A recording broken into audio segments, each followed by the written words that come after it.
ជំរាបសួរអ៊ំពូមីងនិងបងប្អូនទាំងអស់គ្នាថ្ងៃនេះមកមុខម្ហូបមួយមុខទៀតហើយណាបងប្អូនសម្លម្ជូរឃ្លោកជាមួយនឹងត្រីកញ្ចុះអមតានៃត្រីឆ្លាំងមួយ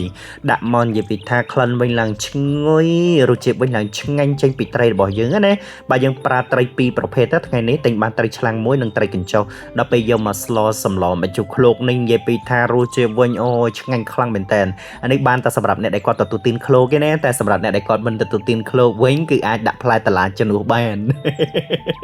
អរគុណឥឡូវបង្ហាញជូនដល់បងប្អូនបាទឥឡូវនេះគឺយើងចាប់ផ្ដើមនៅក្នុងការលាងត្រីសិនបាទត្រីនេះគឺយើងធំល្អធ្លោះល្អទៀតហើយត្រីទលេបងប្អូនញ៉ាំទៅគឺលក្ខណៈមួយថាឆ្ងាញ់អត់មានក្លិនឆ្អាបទេចេះតិចនិចនៅក្នុងការធ្វើអញ្ចឹងណាតែបើសិនបងប្អូនទៅស្ទើរតិចនិចហើយគឺពិបាកបន្តិចណាបាទមុខម្ហូបរបស់យើងប្រកាសជាលក្ខណៈមួយថាញ៉ាំអត់កើតអញ្ចឹងណាតែសម្រាប់ខាងខ្ញុំបាត់បង្ហាញនេះគឺថាក្លិនឈ្ងុយហើយរសជាតិឆ្ងាញ់មែនតើអ្នកដែលបានញ៉ាំស្លោ admin នៅក្នុងការបង្ហាញជូនណាដឹងពីរសជាតិតែម្ដងមកអ៊ំពូមីងអ្នកខ្លះដែលគាត់ចង់ទទួលទានចង់សាក់លបងចង់ដឹងពីស្នាដៃរបស់អ្នកម្ដាយរបស់ខាងខ្ញុំបាទមកញ៉ាំបាទ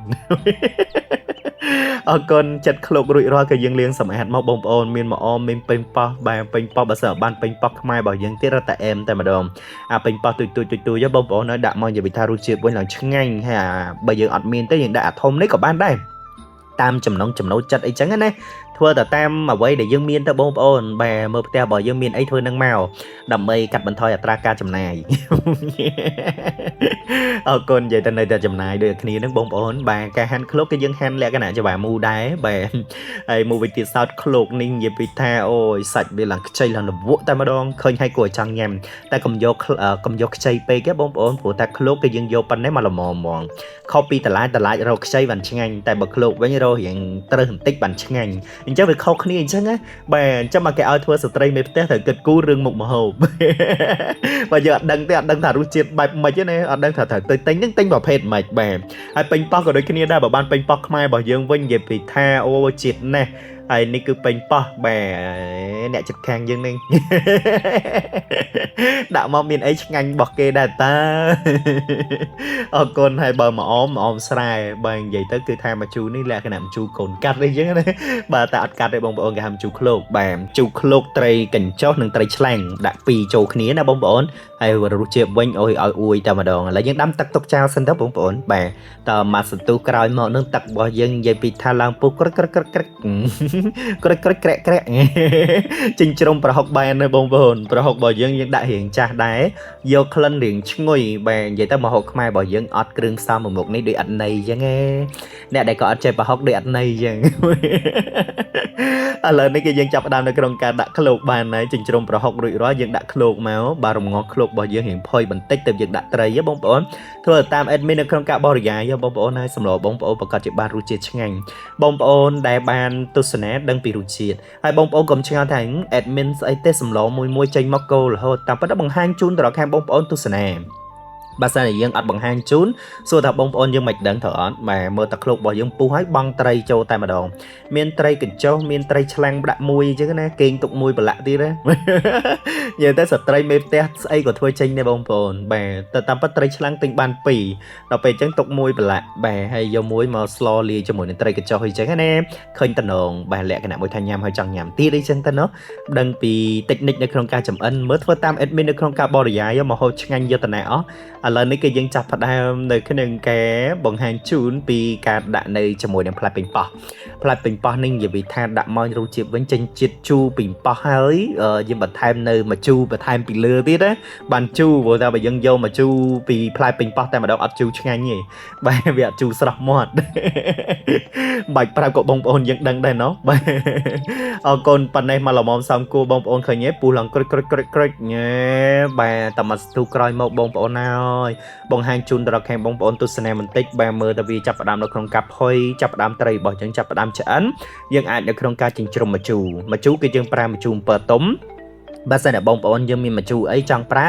អាចសាកល្បងប្រើបានតែថ្ងៃនេះខាងខ្ញុំបាទប្រើម្ជូរអំពិលទុំបែម្ជូរអំពិលទុំនេះគឺយើងដាក់មកល្មមសមគួរមកព្រោះថាវាមានជាតិជូរចេញពីអំពិលផងជាតិជូរចេញពីពេញប៉ោះផងអញ្ចឹងយើងភ្លក់មើលមកល្មមសមគួរក៏រួចជាការស្រេច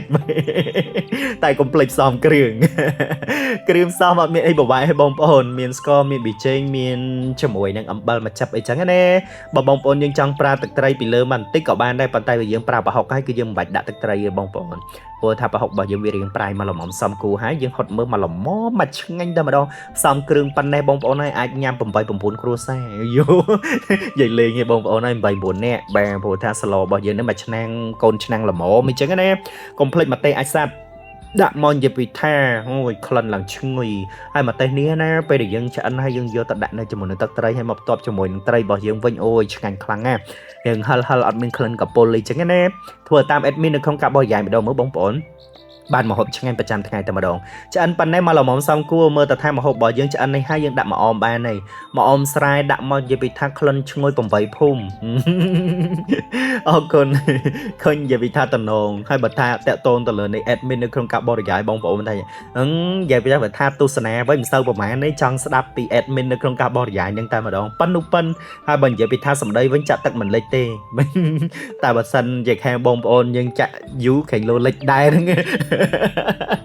ចាតែបងប្អូនดูដាក់ចានបានមួយចាននេះ8 9នាក់បានញ៉ាំទៅមួយឆ្អែតហ្មងមួយឆ្ងាញ់ហើយសម្លនេះមួយបើសិនបងប្អូនមានឆៃពៅមានជា